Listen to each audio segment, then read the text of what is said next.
Este é o Conversas Cruzadas aqui na TV Com. A nossa pergunta hoje é a seguinte: o endurecimento da lei vai impedir, vai reduzir atitudes racistas?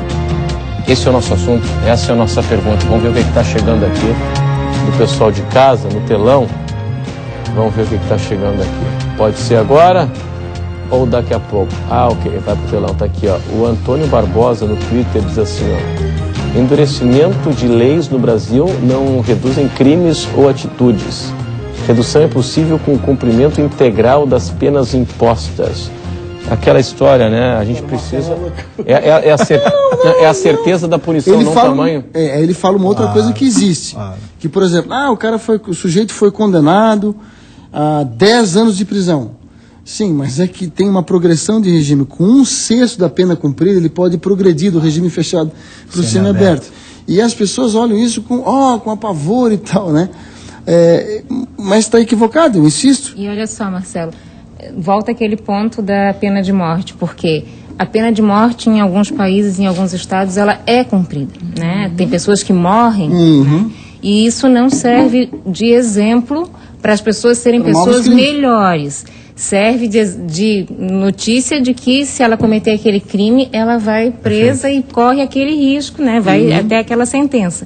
Agora, o Marco estava falando, e acho que a gente precisa chegar mais embaixo novamente, né? O Estado, ele tem as leis que regulamentam um certo... Qual é o dever do Estado? Garantir direitos a todos, né? Direitos iguais, né? Direitos iguais a todos, né? Vamos dizer, o Estado precisaria levar a cabo os direitos humanos, né? Que não cumpre, claro. Que não cumpre como deveria, ou que não... Agora, isso na base da educação, da antropologia, aí o que a gente vê? Todos esses crimes são de racismo, de preconceito, eles têm na base o maniqueísmo do bem e do mal. Sim. Né? A nossa cultura vive isso.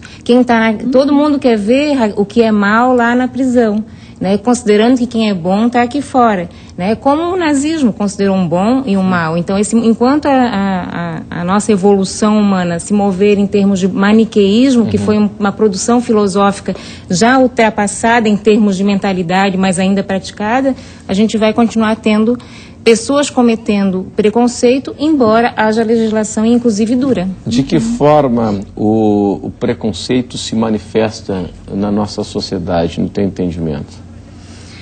Nós encontramos, e aí eu trago novamente para a minha área, né? Por mais que nós tenhamos movimentos civis em várias esferas, nós não conseguimos ter uma legislação. Para quem acha que precisa ter legislação para garantir direitos no âmbito de família e sucessões para pessoas do mesmo sexo que vivem juntas.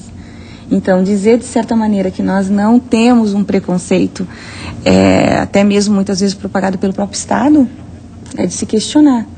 É dizer, por que é que nós tivemos que ter primeiro decisão dos tribunais, para depois, agora, para falar em projeto de lei, para que se tenha todo um trabalho no parlamento, para que se tenha a aprovação dessas leis.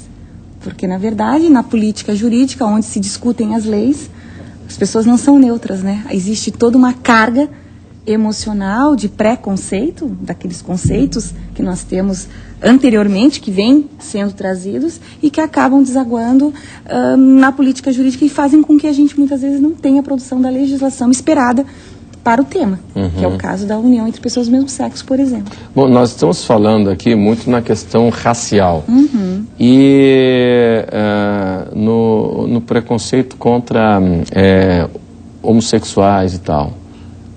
E aí, como é que nós estamos? Avançamos ou não? Eu concordo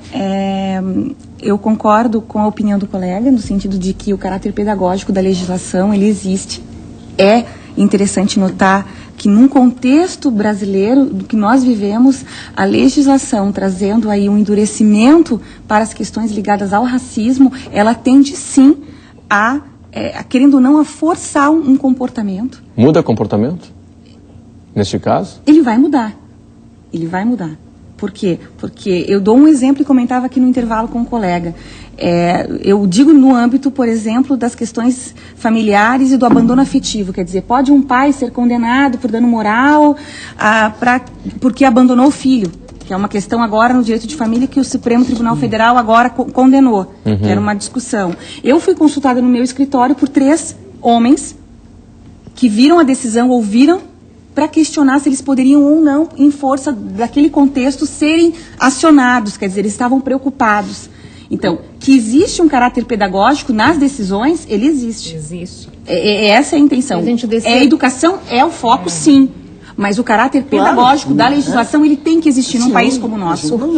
Porque tem que existir alguém que, né, tem que existir uma lei que diga que aquilo não é correto. Claro, não, isso não é, e isso até a gente conversou aqui numa outra oportunidade sobre a lei da palmada.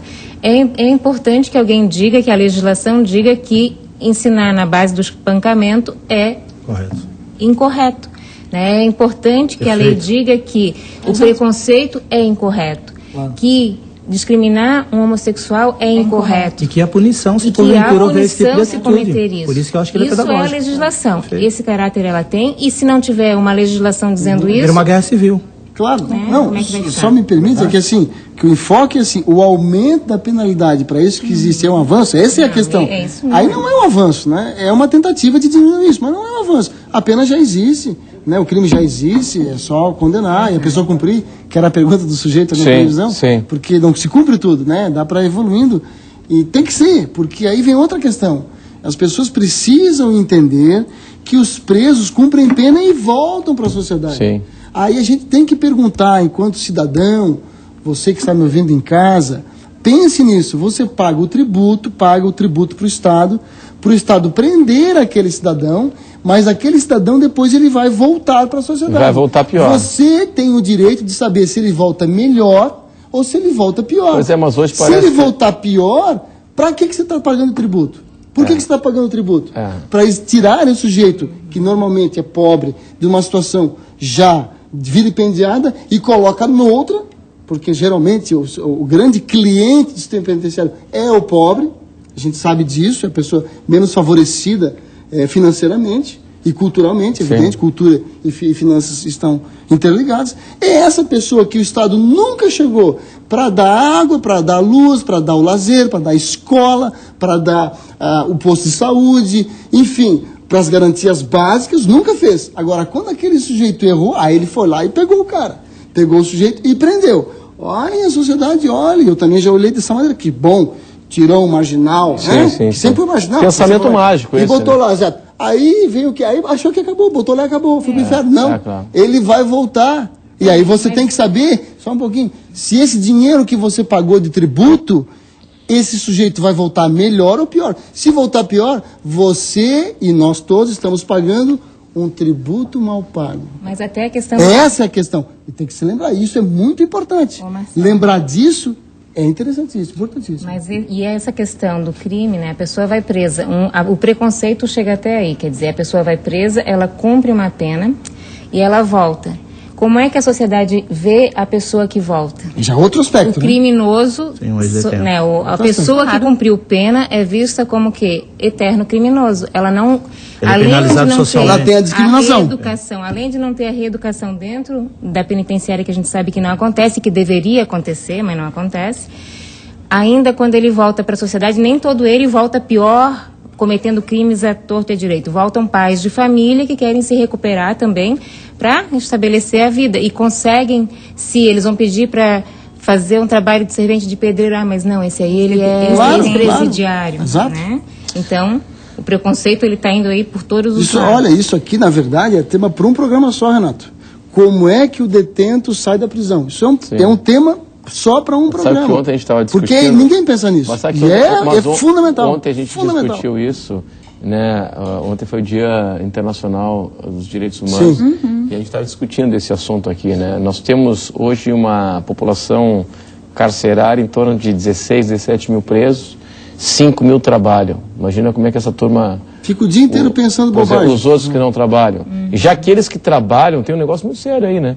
Já ampliando o nosso debate aqui, tem um negócio muito sério. Porque, assim, aqueles que trabalham, e até empresas conveniadas, isso foi dito ontem aqui, empresas conveniadas com o governo e tal, que têm unidades, têm instalações, oficinas dentro das unidades, o preso está lá trabalhando, ganhando bem menos do que um salário mínimo. Tem remissão de pena, aquela história toda. Só que quando ele sai do sistema, a mesma empresa não emprega, não contrata. É um negócio muito sério. A gente vai fazer um intervalo comercial, daqui a pouco a gente volta com outras opiniões de vocês. Até já.